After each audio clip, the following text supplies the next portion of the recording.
Operation സിന്ദൂറിന്റെ സമയത്ത് India കാഴ്ചവെച്ച ഒരു പ്രതിരോധ ശക്തി അമേരിക്കയെയും ലോകരാജ്യങ്ങളെയും ഞെട്ടിച്ചുവെന്ന് പല പ്രതിരോധ വിദഗ്ധർ പറഞ്ഞപ്പോഴും ഒരുപാട് പേർക്ക് അത് വിശ്വാസം വന്നില്ല. ഇപ്പോൾ അത് വ്യക്തമാവുകയാണ്. എന്ന് വെച്ചാൽ അമേരിക്ക തന്നെ ഇപ്പോൾ സമ്മതിക്കുന്നുണ്ട് ഇന്ത്യയുടെ സൈനിക ശക്തിയും ആയുധബലവും ആരെയും അമ്പരപ്പിക്കുന്നതാണ് എന്ന്. ഓപ്പറേഷൻ സിന്ദൂർ സമയത്ത് ചൈനീസ് ആയുധങ്ങളെയും തുർക്കി ആയുധങ്ങളെയും അമേരിക്കൻ ആയുധങ്ങളെയും ഇന്ത്യ നേരിട്ട രീതി, ഇത് ശരിക്കും അമേരിക്കയിൽ തിരമാലകൾ സൃഷ്ടിച്ചിട്ടുണ്ട് എന്ന് നമുക്ക് ഉറപ്പിച്ച് പറയാൻ പറ്റും.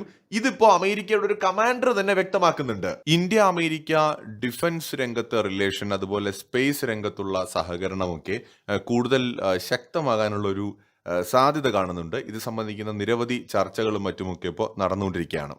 ഇതിനിടയിൽ ഇൻട്രസ്റ്റിംഗ് ആയിട്ടുള്ള ഒന്നുകൂടി സംഭവിച്ചു. അതായത് അമേരിക്കൻ മിലിറ്ററിയുടെ ഭാഗമായിട്ടുള്ള ഒരു ഒഫീഷ്യൽ, ഒരു ഉയർന്ന ഉദ്യോഗസ്ഥൻ ഓപ്പറേഷൻ സിന്ദൂർ സമയത്ത് ഇന്ത്യ നടത്തിയ തിരിച്ചടി അല്ലെങ്കിൽ ഇന്ത്യയുടെ പ്രതികരണം, ആ ഒരു പ്രവൃത്തിയെ പ്രശംസിച്ചുകൊണ്ടും അതിൽ നിന്ന് ഒരുപാട് കാര്യങ്ങൾ പഠിക്കാനുണ്ട് എന്ന് പറഞ്ഞുകൊണ്ടും ഇപ്പോൾ രംഗത്തെത്തിയിരിക്കുകയാണ്. നമുക്ക് ഈ വിഷയത്തെക്കുറിച്ച് വിശദമായിട്ട് സംസാരിക്കാം.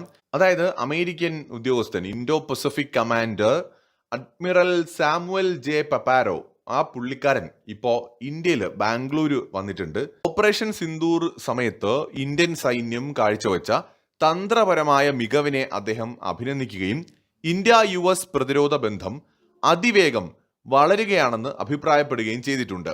ഫെബ്രുവരി 10-11 തീയതികളിൽ ബംഗളൂരുവിൽ നടന്ന US India space business forum ഇരു രാജ്യങ്ങളും തമ്മിലുള്ള വാണിജ്യ ബഹിരാകാശ സഹകരണത്തിലെ ഒരു നിർണായക ചുവടുവയ്പായിട്ടാണ് കാണുന്നത്.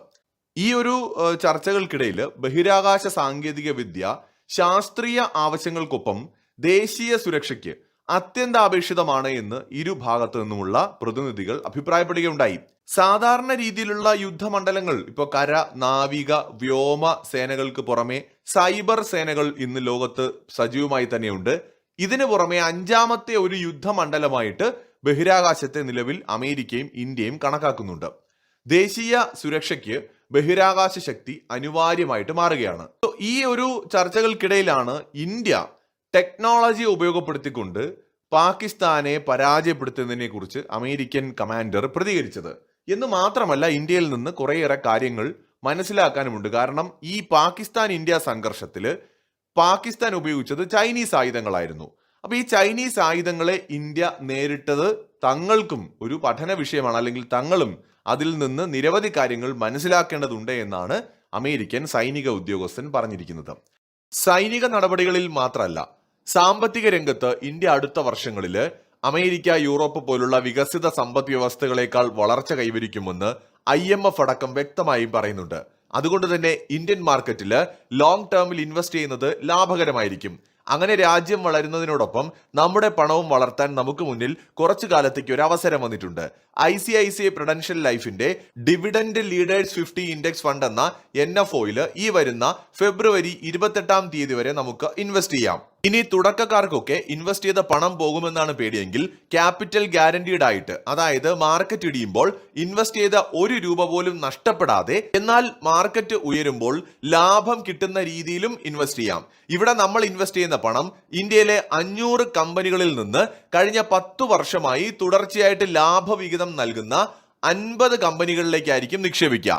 ഈ NFOയെ കുറിച്ച് കൂടുതൽ കാര്യങ്ങൾ മനസ്സിലാക്കുവാനുള്ള ലിങ്ക് വീഡിയോയുടെ ഡിസ്ക്രിപ്ഷനിലും കമന്റിലും കൊടുത്തിട്ടുണ്ട്. ഈ NFOയുടെ ഇൻഡെക്സിന്റെ റിട്ടേൺസ് നോക്കിക്കഴിഞ്ഞാൽ കഴിഞ്ഞ 5 മുതൽ 7 വർഷങ്ങളിലായിട്ട് ഓരോ വർഷവും ശരാശരി 31.4%, 23.4% റിട്ടേൺസ് നൽകിയിട്ടുള്ളത്. ബാങ്കിലൊക്കെ കിട്ടുന്ന 5-6% എത്രയോ മടങ്ങാണ് ഇവിടെ റിട്ടേൺ കിട്ടുന്നത് എന്ന് നമുക്ക് മനസ്സിലാക്കാം. ഇവിടെ NAV 10 രൂപയാണ്. നമ്മളെ കൊണ്ടാകുന്ന എത്ര വലിയ എമൗണ്ടും നമുക്കിവിടെ ഇൻവെസ്റ്റ് ചെയ്യാം. മാസം അടയ്ക്കുന്ന എമൗണ്ടിന്റെ 120 ഇരട്ടി വരുന്ന ലൈഫ് കവർ ലഭിക്കുന്നതിനോടൊപ്പം വർഷത്തിൽ 2.5 ലക്ഷം വരെ നിക്ഷേപിച്ചാലും കിട്ടുന്ന ലാഭത്തിന് ടാക്സ് ഉണ്ടായിരിക്കില്ല. പ്രവാസികൾക്കൊക്കെ കഴിയുമെങ്കിൽ മാസം ഒരു 18,000 രൂപയൊക്കെ വെച്ച് ഇൻവെസ്റ്റ് ചെയ്താൽ 2 കോടിയൊക്കെ റിട്ടേൺ കിട്ടാനുള്ള സാധ്യത ഇവിടെ പറയുന്നുണ്ട്. പിന്നെ ഇവിടെ 5 വർഷം ലോക്കിംഗ് പീരീഡ് ഉള്ള കാര്യം പ്രത്യേകം ഓർമ്മിപ്പിക്കുന്നു. അതുകൊണ്ട് ഇത്രയും കാലം തുടർച്ചയായിട്ട് മാറ്റിവെക്കാൻ കഴിയുന്ന എമൗണ്ട് മാത്രം തിരഞ്ഞെടുക്കുക. അപ്പോൾ ഫെബ്രുവരി 28 NFOയുടെ ലാസ്റ്റ് ഡേറ്റ്. അതായത് ഇനി 12 ദിവസം കൂടിയേ ബാക്കിയുള്ളൂ. ഈ വീഡിയോയുടെ ഡിസ്ക്രിപ്ഷനിലും കമന്റിലും കൊടുത്തിരിക്കുന്ന ലിങ്കിൽ പോയാൽ കൂടുതൽ കാര്യങ്ങൾ മനസ്സിലാക്കാനും ഇനി അവരുടെ ഏജന്റ് വീട്ടിൽ വന്ന് പ്ലാൻ എക്സ്പ്ലെയിൻ ചെയ്യണമെങ്കിൽ അതിനുള്ള സൗകര്യമുണ്ട്. മലയാളത്തിൽ കോൾ ബാക്ക് സൗകര്യവും ലഭ്യമാണ്. അങ്ങനെ വിശദമായി മനസ്സിലാക്കി താല്പര്യമുണ്ടെങ്കിൽ ഇൻവെസ്റ്റ് ചെയ്യാം. ഇന്ത്യയുടെ കാര്യം പറയുകയാണെങ്കിൽ സമീപകാലത്തായിട്ട് ഇന്ത്യ എല്ലാത്തരം വെല്ലുവിളികളെയും ഭീഷണികളെയും മറികടക്കാൻ കഴിയുന്ന വിധത്തിൽ നമ്മുടെ പ്രതിരോധ സംവിധാനത്തെ വികസിപ്പിച്ചിട്ടുണ്ട്. ഇപ്പൊ ബഹിരാകാശം ഉൾപ്പെടെയുള്ള മേഖലകളിൽ ഇന്ത്യ ശക്തമായ ഒരു പവറാണെന്ന്. നമ്മൾ ഇന്ന് എല്ലാ ടെക്നോളജികൾക്കും വിദേശ രാജ്യങ്ങളെ ആശ്രയിക്കുന്ന ഒരു രാജ്യമല്ല. ഉദാഹരണത്തിന് ബഹിരാകാശ രംഗം തന്നെ നമുക്ക് എടുക്കാം. ജാമിങ് അല്ലെങ്കിൽ സൈബർ ആക്രമണം പോലെയുള്ള പുതിയ യുദ്ധ ഭീഷണികളെ നേരിടുവാനും വേണ്ടി വന്നാൽ അത് പ്രയോഗിക്കുവാനും ഇന്ത്യക്ക് ഇന്ന് സാധിക്കും. ഇന്ത്യയുടെ ഡിഫൻസ് സ്പേസ് ഏജൻസി പോലെ പുതിയ സംവിധാനങ്ങൾ ഈ കാര്യങ്ങളെല്ലാം ഏകീകരിക്കുകയും ചെയ്യും. പൊതുവെ അമേരിക്ക ബഹിരാകാശ രംഗത്തുള്ള ഇന്ത്യയുടെ വളർച്ചയെ ഏറെക്കുറെ സമ്മതിക്കുന്നുണ്ട്. ഇന്ന് ഇന്ത്യക്ക് ബഹിരാകാശത്തുള്ള സാറ്റലൈറ്റുകളെ തകർക്കുവാനുള്ള ശേഷിയുണ്ട്. ആന്റി സാറ്റലൈറ്റ് മിസൈലുകളുണ്ട്. അതുപോലെ തന്നെ ജാം ചെയ്യുവാനുള്ള സംവിധാനങ്ങളുണ്ട്. സാറ്റലൈറ്റുകളെയും ഡ്രോണുകളെയും ഒക്കെ പ്രവർത്തനരഹിതമാക്കുവാനോ ജാം ചെയ്യുവാനോ ഒക്കെയുള്ള സാങ്കേതിക വിദ്യ ഇന്ത്യ വികസിപ്പിച്ചിട്ടുണ്ട്. ഓപ്പറേഷൻ സിന്ദൂർ പൊതുവെ അമേരിക്ക കാണുന്നത് ഇന്ത്യയുടെ ഒരു ശക്തി പ്രകടനമായിട്ട് കൂടിയാണ്. പാകിസ്ഥാൻ സൈന്യത്തെ ഇന്ത്യ നിലംപരിശാക്കിയത് അമേരിക്കയെ അമ്പരപ്പിച്ചിട്ടുണ്ട്. പാകിസ്ഥാന്റെ കൈവശം ചൈനയുടെ അത്യാധുനികമായ ആയുധങ്ങൾ ഉണ്ടായിരുന്നു, അമേരിക്കൻ ആയുധങ്ങൾ ഉണ്ടായിരുന്നു, തുർക്കിയുടെ ഡ്രോണുകൾ ഉണ്ടായിരുന്നു. ഇതിനെല്ലാമാണ് ഇന്ത്യ ഒരേ സമയം നേരിട്ടത്. ഇന്ത്യയിലെ ചില പ്രതിരോധ വിദഗ്ധർ ആ സമയത്ത് അഭിപ്രായപ്പെട്ടിരുന്നു, ഇത് അമേരിക്കയ്ക്കും തുർക്കിക്കും ചൈനയ്ക്കും എതിരെയുള്ള ഇന്ത്യയുടെ പോരാട്ടമായിരുന്നുവെന്ന്. കാരണം ഈ മൂന്ന് രാജ്യങ്ങളുടെ ആയുധങ്ങളും ഇന്ത്യയുമായിട്ടുള്ള യുദ്ധത്തിൽ പരീക്ഷിക്കപ്പെട്ടിരുന്നു. മിഡിൽ ഈസ്റ്റിലടക്കം വലിയ രീതിയിൽ ഭീതി സൃഷ്ടിച്ച അസർബൈജാൻ അർമേനിയ യുദ്ധത്തിലടക്കം അസർബൈജാന് വലിയ അഡ്വാൻറ്റേജ് കൊടുക്കുകയും അർമേനിയെ നിലംപരിശാക്കുകയും ചെയ്ത തുർക്കി ഡ്രോണുകളാണ് ഇന്ത്യയുടെ ആധുനികമായ സംവിധാനങ്ങൾക്ക് മുന്നിൽ കീഴടങ്ങിയത്. ഇന്ത്യ ഉപയോഗിച്ച അത്യാധുനികമായിട്ടുള്ള വ്യോമ പ്രതിരോധ സംവിധാനങ്ങൾ, anti drone systems, jamming systems, അതുപോലെ തന്നെ ഇലക്ട്രോണിക് വാർഫെയർ സിസ്റ്റംസ്, ഇതെല്ലാം തന്നെ തുർക്കി ഡ്രോണുകളെ തകർത്തെറിയുന്ന കാഴ്ചയാണ് ലോകം കണ്ടത്. അമേരിക്കയും ഇതെല്ലാം സസൂക്ഷ്മം നിരീക്ഷിക്കുന്നുണ്ടായിരുന്നു എന്ന് വേണം കരുതാൻ. അമേരിക്കൻ നിർമ്മിത F-16 യുദ്ധവിമാനങ്ങളും ആയുധങ്ങളുമൊക്കെ പാകിസ്ഥാന്റെ കയ്യിലുണ്ടായിരുന്നു. ഇവയും ഇന്ത്യയുടെ സൈനിക സാങ്കേതിക മികവിന് മുന്നിൽ പിടിച്ചു നിന്നില്ല. ആയുധങ്ങൾ ഉണ്ട് എന്നത് മാത്രമല്ല, തന്ത്രപരമായിട്ട് അത് ഉപയോഗിച്ചു എന്നതുകൂടിയാണ് ഇന്ത്യയുടെ പ്രത്യേകത. ചൈനയുടെ ആധുനികമായ വ്യോമ പ്രതിരോധ സംവിധാനങ്ങളും മിസൈലുകളും അടക്കം യുദ്ധവിമാനങ്ങൾ ഉൾപ്പെടെ ഉണ്ടായിരുന്നു പാകിസ്ഥാന്റെ കയ്യിൽ. ഇതെല്ലാം ഇന്ത്യയുടെ മുന്നിൽ പരാജയപ്പെടുന്ന കാഴ്ചയാണ് ലോകം കണ്ടത്. അവിടെയാണ് അമേരിക്കയുടെ വളരെ പ്രധാനപ്പെട്ട ഒരു കമാൻഡർ തന്നെ പറയുന്നത്, ഇന്ത്യയും പാകിസ്ഥാനും തമ്മിൽ നടന്ന യുദ്ധം, ഓപ്പറേഷൻ സിന്ദൂറിൽ നിന്ന് ഒരുപാട് പാഠങ്ങൾ അമേരിക്കയ്ക്കും പഠിക്കാനുണ്ട് എന്ന്. ചൈനയെ എങ്ങനെ നേരിടാമെന്നും അമേരിക്കൻ ആയുധങ്ങളെ എങ്ങനെ നേരിടാമെന്നും തുർക്കി ഡ്രോണുകളെ എങ്ങനെ നേരിടാമെന്നും ഒരേ സമയം ലോകത്തിന് മുന്നിൽ ഇന്ത്യ കാണിച്ചു കൊടുത്തതാണ് ഓപ്പറേഷൻ സിന്ദൂർ. അതുകൊണ്ട് തന്നെയാണ് ഒരു ഘട്ടത്തിൽ അമേരിക്ക പോലും പാകിസ്ഥാനെ സഹായിക്കാൻ എത്തേണ്ടി വന്നത്. അപ്പൊ ഇന്ത്യ എത്രമാത്രം വളർന്നു എന്നത് ഇന്ന് അമേരിക്കയ്ക്ക് നന്നായിട്ടറിയാം. പക്ഷെ അമേരിക്ക ഇന്ത്യയെ ഒരു പ്രധാന ശത്രുവായിട്ട് ഇന്ന് കാണുന്നില്ല. മറിച്ച് ഇന്ത്യയുമായി സഹകരിച്ചു പോകുന്നതിനെ കുറിച്ചാണ് കൂടുതൽ ആലോചിക്കുന്നത് എന്ന് വേണം ഇപ്പൊ അമേരിക്കൻ സൈനിക ഉദ്യോഗസ്ഥന്റെ വാക്കുകളിൽ നിന്ന് നമുക്ക് മനസ്സിലാക്കാൻ.